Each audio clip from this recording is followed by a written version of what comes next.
Tá, boa tarde, Neuza. Boa tarde, quem vai nos ouvir. Professor Alfredo Petrowski. Eu formei em Engenharia Agrícola aqui na UniOeste, na época que era Festivel. E, posteriormente a isso, eu me tornei docente da UniOeste já em 86. Então, somando a experiência de docente mais a experiência acadêmica, eu tenho 43 anos de UniOeste. O senhor foi de qual turma da Engenharia Da Agrícola? segunda turma de Engenharia Agrícola. E como que era a Festivel nessa época? A Festivel era uma faculdade, eu diria, dinâmica. A Festivel nunca teve momentos, diria, de calmaria, né? Até como estudante a gente lembra muito bem que o curso de Engenharia Agrícola, tendo iniciado em 79, a nossa turma iniciou em 80, e nós fizemos parte de uma turma que exigiu bastante modificações num projeto arrojado que era engenharia agrícola, por ser de natureza que é engenharia, já tinha necessidades de investimento em equipamentos, em laboratórios, que a Festivel naquele momento não tinha, né? Nós tínhamos uma realidade mais focada em cursos com menor exigência, então nossa turma ela foi bastante exigente, postou-se em vários momentos fazendo reivindicações, muitas delas foram atendidas, e depois toda a história da UniOeste eu acho que não permitiu que a Festivel nunca estivesse em calmaria. Eu acho que a Festivel sempre teve essa necessidade de dar respostas a uma região que queria um ensino superior consolidado em todas as áreas de conhecimento, né? Então eu acho que as lembranças são de épocas de muita luta, eu diria, tanto a luta acadêmica quanto a luta dos docentes que assumiram as responsabilidades, do pessoal de apoio, né, de toda a equipe de servidores. Então eu acho que houve muito dinamismo, eu acho. O senhor participava do movimento acadêmico? Eu tive a felicidade de participar como parte da diretoria de centros acadêmicos. Então a gente tinha até um slogan na época, que eu salvo engano, um dos nossos slogans era resistência, né? E aí nós fomos felizes, sim. Então tive experiências na vida acadêmica também, tentando lutar pelo comum, né? E quais que eram, tipo, as lutas do movimento estudantil nessa época? Uma das lutas principais foi a formação dos docentes. Porque até a gente chegar no estágio de termos disciplinas profissionalizantes dentro da engenharia agrícola, nós tínhamos uma realidade de profissionais muito bons na cidade de Cascavel, mas eles não tinham a formação que se desejava ter para a engenharia agrícola nas áreas de conhecimento que se exigia, né, na formação. Então, máquinas agrícolas, armazenamento de grãos, a parte de energização rural, a parte de construções rurais, embora com muito sombreamento na construção civil, mas tinha especificidades também para atendimento de demandas de produção animal e tal. Então, o que houve naquela época? Antes mesmo da infraestrutura de laboratório chegar, né, nós pleiteávamos muito que a equipe de docentes que viriam a lecionar matérias para a gente fosse uma equipe com formação em engenharia agrícola. Então, o que houve antes da gente formar? Houve concurso, eu não sei se na época se podia chamar de concurso, eu acho que não, mas houve a vinda de muitos profissionais engenheiros agrícolas formados em Pelotas, que era já a primeira instituição que ofertava engenharia agrícola, e já com profissionais egressos, eles vieram lecionar para nós. Então, isso foi uma grande conquista inicial já para a primeira e segunda turmas. Bom, depois o senhor, além de acadêmico, o senhor passou a ser docente aqui na UniOeste. Passei a ser docente porque, por uma série de questões familiares, né, eu também tive a felicidade de ser docente do Colégio Marista. Desde a primeira série de engenharia agrícola, eu tive a felicidade de já ser docente do Marista. Então, ao final do curso, ainda com uma certa dificuldade de formar uma equipe da engenharia agrícola, nós conversávamos, eu já tinha predisposição para virar docente da Festivel, queria, né, formar-me na pós-graduação, daí eu fui para o mestrado, e durante o mestrado imediatamente abri o concurso, e em 86 eu prestei concurso e me tornei docente. Então, a minha saída da UniOeste, final de 84, até a minha oficialização como docente efetivo, levou aí menos de 2 anos. E daí a sua formação, mestrado e doutorado, o senhor fez em que áreas?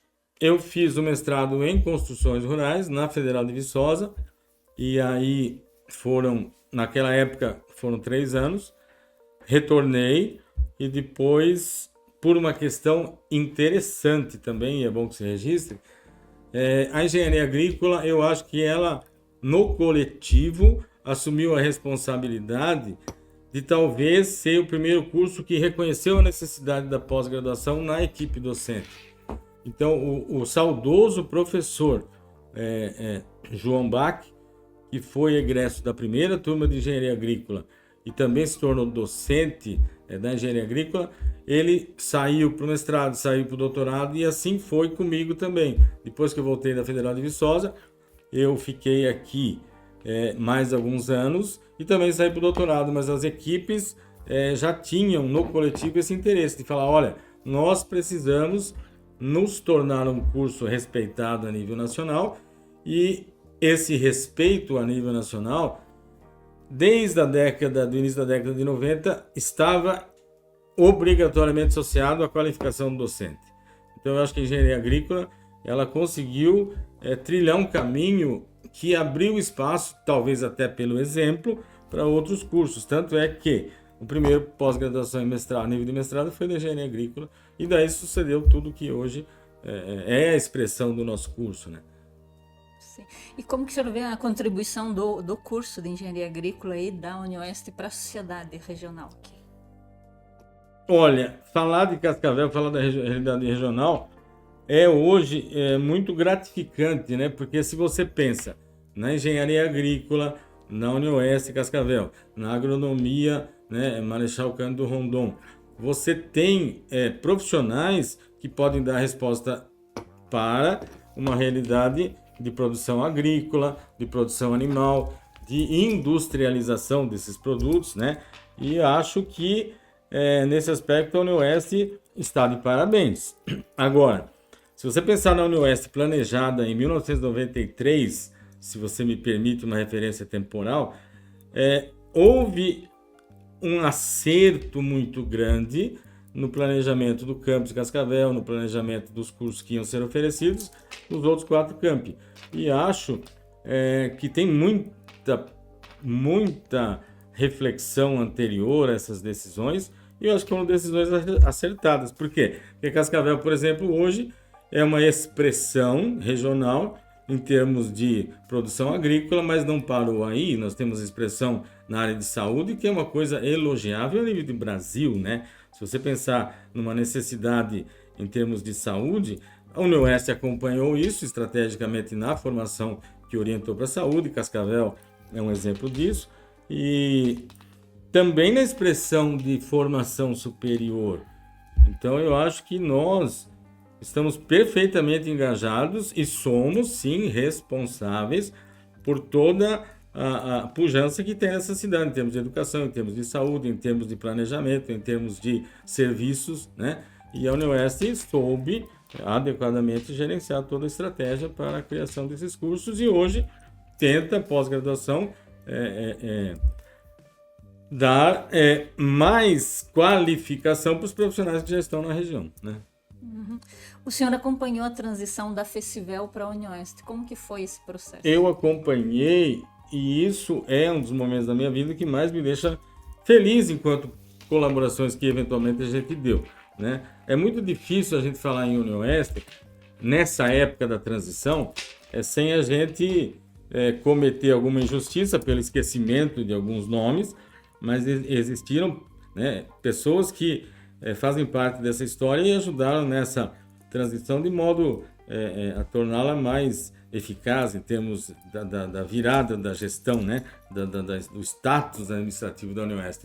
Então eu me lembro muito bem que em 93 o professor Marcos Vinícius convocou uma reunião em termos de assembleia, né, que foi realizada lá na reitoria, chamou todas as representações, quer de docência, quer das representações que se fizeram dentro de um planejamento da esfera de servidores, da esfera de acadêmicos, e naquela reunião, no coletivo, se decidiu um planejamento inicial para o que seria o UniOeste. Então, eu era coordenador da engenharia agrícola, o professor que hoje não está mais entre nós, ele está na Federal de Viçosa, o professor Luiz César, ele era chefe de departamento e nós já havíamos, por provocação anterior da reitoria, pensado no que seria a expansão das engenharias no campo de Cascavel. Então, nessa reunião, nós já havíamos conversado com a turma da agrícola, nós falamos, olha, queremos quais cursos? Aí decidimos, nessa reunião, pela engenharia civil, em 1993, coisa que foi efetivamente implantada depois de 95. Então, houve na democracia, claro, que com prováveis conflitos, mas houve um momento em que o coletivo decidiu que seria o panorama inicial daquilo que se tornou a UniOeste. Então, eu fico feliz de ter participado disso, me sinto responsável também por esse momento, e pessoas como o professor Carlos Calçavara, pessoas como o professor José Coiava, pessoas como o Marcos Vinícius, que foi o primeiro reitor, mas todos eles assessorados, e muito bem assessorados, mas mais do que isso, interessados numa universidade forte, uma universidade que tivesse perspectiva de progresso, foram felizes sim nessas primeiras escolhas. O senhor também ocupou alguns cargos na gestão, também quais áreas que o senhor trabalhou? Eu tive uma saída para o doutorado exatamente em 94. Então, em 93, eu participei muito rapidamente da gestão. Depois tivemos essa felicidade da implantação. Então, quando da implantação, eu estava no doutorado. Depois da minha volta, passado algum tempo já tendo me formado doutor, eu tive novamente possibilidade de trabalhar na coordenação da agrícola e posteriormente também na gestão do campus. E como que foi seu trabalho tanto na coordenação quanto na gestão do campus? Assim, o senhor tem alguma memória, uma recordação interessante? Na gestão do campus, eu começo a dizer que foi muito feliz para mim. Não foi fácil, foi um período bastante difícil, porque nós entramos na gestão do campus em 2003 e tínhamos uma realidade de infraestrutura que precisava ser recuperada, né? Então, houve muito pleito junto ao governo do estado, no sentido de que a gente voltasse a ter recursos para investimento. Os recursos de custeio, assim que eu tomei posse como diretor do campus, foram cortados em 30% em relação ao exercício anterior. Então, assim, em 2002, exemplificando, foi dado ao campus para custeio R$1 milhão, na minha gestão foi dado R$700 mil para uma realidade que não diminuiu, ao contrário, só aumentou. Então, enquanto custeio foi muito difícil, mas enquanto recuperação gradual, mas muito progressista da parte da infraestrutura, eu acho que nós somos muito felizes mesmo. Houveram lideranças, né? Houve lideranças que, com expressão política, quer a nível estadual, quer a nível federal, eles também investiram no campus Cascavel, e eu tenho a felicidade de dizer que 25% da área construída do campus, a partir da minha gestão, foi renovada ou ampliada. Nós ampliamos em 25% a área do campus. Então foi muito bom, né? Muito bom. E tem alguma recordação, assim, tanto na gestão, mas também como professor, né? Como professor na sala de aula, alguma memória assim, interessante que chamou a sua atenção? Como administrador do campus, nós temos lideranças fantásticas no campus Cascavel, né? Algumas com mais idade que eu. Então, se a gente pode falar alguma coisa que marca, são os apoios que a gente recebeu. Então, por exemplo, a Sandra Regina, que aposentou, é uma servidora que sempre esteve pensando no UniOeste, querendo melhoria para o UniOeste. E ela não era uma pessoa de ficar parada, ao contrário, era uma pessoa muito dinâmica, né? O professor Pompeu, que aposentou também, já está com a idade um pouco mais avançada, mas felizmente com muita saúde. Ele é uma pessoa que sempre nos apoiou. E sempre que convidado para dar um apoio na Fundep, por exemplo, no Hospital Universitário, ele sempre respondeu positivamente. Então, são lembranças que me fazem dizer, olha, valeu muito a pena. Eu era da engenharia agrícola enquanto origem, mas depois que me tornei diretor do campus por um breve período, 4 anos, uma gestão completa, eu tive apoio muito além do que se esperava ter, porque, por exemplo, o pessoal das ciências sociais aplicadas, curso de administração, na época a professora Loreni, né? Curso de ciências econômicas, curso de ciências contábeis, eles abraçaram a causa de uma visão nova administrativa para o campus e eu fui ajudado demais por essa turma. O pessoal da área de saúde, quando você passa a conhecer a realidade das clínicas de fisioterapia, clínica de odontologia, todo o complexo de saúde que envolve enfermagem, envolve outros cursos que estão cada vez melhorando sua qualidade no campus, nós pegamos uma realidade não tão feliz, né, no início da gestão, mas conseguimos, com a ajuda de muita gente boa, né, médicos, né, psicólogos, hoje tem o Dorisvaldo aí que ajudou demais, nós conseguimos dar dignidade àquilo que é uma das coisas mais preciosas do campus Cascavel, que é o atendimento gratuito na área de saúde, na fisioterapia, na odontologia, a mesma coisa. Então houve o abraçar de causas sem dinheiro, né, porque não tínhamos custeio, mas eu posso dizer que fomos muito felizes, sim. Muito felizes. E como docente, assim, o senhor tem alguma situação marcante, assim? Como docente, eu tenho que dizer que eu sou uma pessoa realizada como docente, porque eu tenho fluxo hoje com muita receptividade, reciprocidade e cumplicidade dos meus alunos, quer na engenharia civil, quer na engenharia agrícola.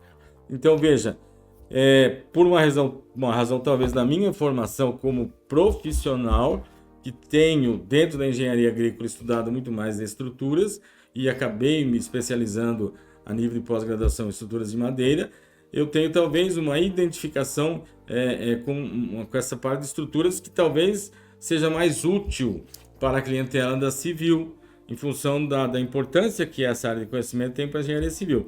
Na engenharia agrícola, se nós entendemos que essa área é uma área auxiliar, né, também importante, mas eu acho que a minha realização como docente, ela se dá de maneira que ela completa essa perspectiva da pessoa dizer, olha, o que eu fiz na minha vida profissional? Eu diria que da minha vida profissional, hoje, eu sou uma pessoa completamente feliz, realizada por conta do magistério. Embora as experiências felizes que eu tive também nessa área administrativa.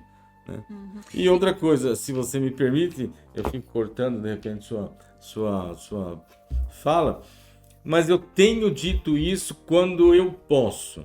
Por exemplo, eu sou professor da pós-graduação, no programa de pós-graduação em Engenharia de Energia, e por uma felicidade do programa, eles me aceitaram para ministrar conteúdos associados à didática do ensino superior. E eu, quando leciono didática do ensino superior, eu costumo dizer, olha, o ambiente universitário público, enquanto docência no ambiente universitário público, é muito realizador, porque você pode trabalhar com ensino, coisa que me realiza. Pode trabalhar com pesquisa, que é uma necessidade para a nossa sociedade. Pode trabalhar com administração da estrutura universitária. E ainda pode, hoje, há um chamamento necessário à realização de atividades de extensão. Então, é bem provável que uma pessoa que tenha se disposto a ser professor universitário, né, num ambiente público, ele tem uma pluralidade de atividades que, se ele quiser, ele faz muitas coisas. Agora, eu, como pessoa, sempre disse que prefiro sala de aula e me realizo em sala de aula. Mas também gosto de desenvolver outro tipo de atividade. E tem alguma situação, assim, algum fato que chamou a sua atenção, um fato pitoresco, assim, que o senhor lembra da sua carreira como docente? Eu tenho coisas específicas que me alegram permanentemente, são as lembranças dos estudantes, né? Então, por incrível que pareça, na última série de 10 anos, exceto um, né? 11 anos, né? Exceto um, eu tenho sido chamado para ser homenageado das turmas. E olha que eu penso que isso não é por exclusiva postura minha enquanto facilitador. Eu sou facilitador do aprendizado, Mas eu sou um professor rigoroso, então, embora com alguma reprovação aqui e acolá, mas eu acho que é um reconhecimento espontâneo das turmas, dizendo, olha, estamos novamente chamando para ser paraninfo, para ser nome de turma, para ser patrono, e isso é uma coisa realizadora e tem se repetido ano após ano, numa série de 11 anos, aí nos últimos 10 anos falhando um só. Então, veja, o que eu vou dizer? Ontem aconteceu um episódio divertidíssimo, né? Ontem lançou o livro do professor Wiesmann, lançou o livro do professor Wiesmann com colaboração do professor Wenson, fizemos um sorteio lá para os alunos e foi uma felicidade poder sortear um livro deles para a turma de engenharia civil que estava lá presente. Então são coisas que dia após dia você tem frustrações, mas você tem também alegrias, né?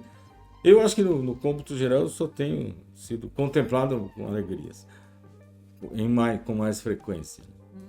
E se o senhor fosse usar uma palavra ou expressão para resumir a sua trajetória na UniOeste, tudo que o senhor viveu? Eu acho que foi realizadora. A minha trajetória na UniOeste foi realizadora. Acho que é essa a expressão. O senhor tem mais alguma coisa para dizer? Mais alguma coisa para acrescentar? Eu tenho, assim, muita coisa, ela não ocorre do jeito que a gente quer, né? Então, em determinados momentos da sua vida, você talvez não consiga colaborar, porque você, de repente, não está pronto para determinados desafios. É a mesma coisa você exigir uma pesquisa de qualidade, independência, de uma pessoa que ainda não é um doutor. Então, eu acho que se eu falhei, talvez tenha falhado por uma questão de inexperiência, mas no cômputo geral, eu acho que o que faz a UniOeste hoje não é só a qualificação de pessoas, né? Veja que a UniOeste hoje não é qualificada só no corpo docente. A UniOeste hoje é qualificada no âmbito dos servidores técnico-administrativos, talvez com uma expressão rara e elevada em relação às outras instituições. Então, eu acho que as qualificações ajudaram para dar complemento de formação, mas a postura assumida pela maior parte das pessoas que querem uma UniOeste melhor, ela está se refletindo na melhoria da instituição, sem dúvida. No começo, principalmente na transição ali do festival para a UniOeste, teve todo um movimento e teve muita participação da comunidade, de várias associações da sociedade na UniOeste. O senhor acredita que hoje está tendo isso ou não? Não duvido que lideranças dessa região perdessem nenhum encanto com a UniOeste. Muito pelo contrário, eu acho que a maior parte das lideranças que tem responsabilidade administrativa, que tem responsabilidade econômica, que tem responsabilidade política, hoje elas são parceiras que não vão deixar de apoiar as iniciativas e as necessidades da UniOeste. Cascavel cresceu na saúde, cresceu na educação, cresceu na produção agrícola e na agroindústria, mas mesmo num complexo ambiente, né, de várias instituições, eu acho que a UniOeste ela dá exemplos tão positivos que a presença da UniOeste é alguma coisa necessária e que todos desejam o sucesso da UniOeste.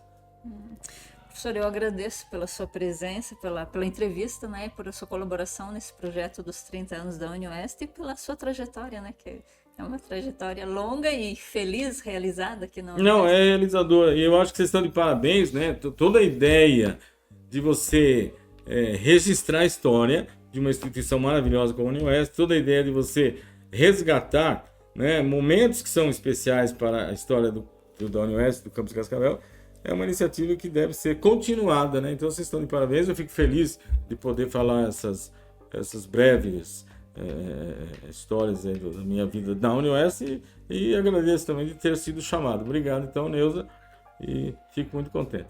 Obrigada, professor.